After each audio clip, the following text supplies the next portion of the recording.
A lot of our clients want to know, hey, how can we get people to stop by our booth and talk to us? Well, as you probably know, video is a great way to do that. But a lot of people we talk to find out they have two problems. Number one is, how can we actually support video in our booth? And the second one is, what do I do for content? Well, we're going to address both of those for you here today. And we're going to talk about what can we do to actually create great content. But first, let's talk a little bit about how you can actually find a practical way to support video within your trade show booth. Many of you might enjoy a flat screen TV at home. The good news is you could bring up to a 55-inch to your next trade show and support it in as small as a 10 by 10 booth. Many of you may already have a 10 by 10 display, and with that there's actually a way to use it with a monitor in your display. So what we've done is we've created a monitor stand that will support up to a 55-inch, and we've also developed a process whereupon we can take a flat wall and create a way to manufacture and sew it in such a way that there's a place to set up the monitor stand behind your flat panel, let it project through an opening that we sew into your graphics, and then you simply apply the 55-inch monitor in the front, and voila, you have video in your booth.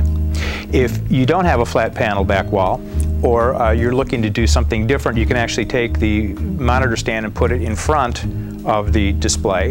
And in addition to the larger 2-column 55-inch support, we have a smaller monitor stand, single column, that'll support a smaller display if that's all you need.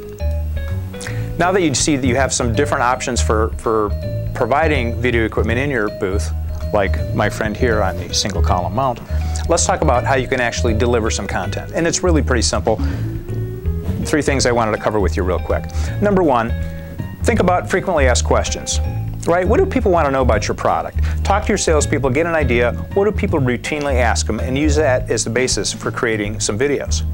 Then you want to find a way to answer each of those questions. Maybe you've got 3, 4, 5, 10 of them, and answer each one in a 1 to 2 minute segment, no longer than 2 minutes. And thirdly, show. And what I mean by that is, as you're putting the videos together, don't just talk into the camera or show PowerPoint slides. Think of a way to actually show what the solution looks like. Of course, you may have a very photogenic spokesperson that you might want to use, but more than likely it's better to show what does the product do, what are people saying about the product, what is some graphs or charts that would be meaningful that would take full use of the video. So once you've done that, you're going to have several, let's say 10 2-minute answers to frequently asked questions you can put together in a loop and show that in your booth and have attendees walking in and see it all day long. So now you know how you can support the product, now you know how you can deliver the content you need to wow exhibitors and answer that question, which is, hey, how do I get people to stop and talk to us? Video is the answer.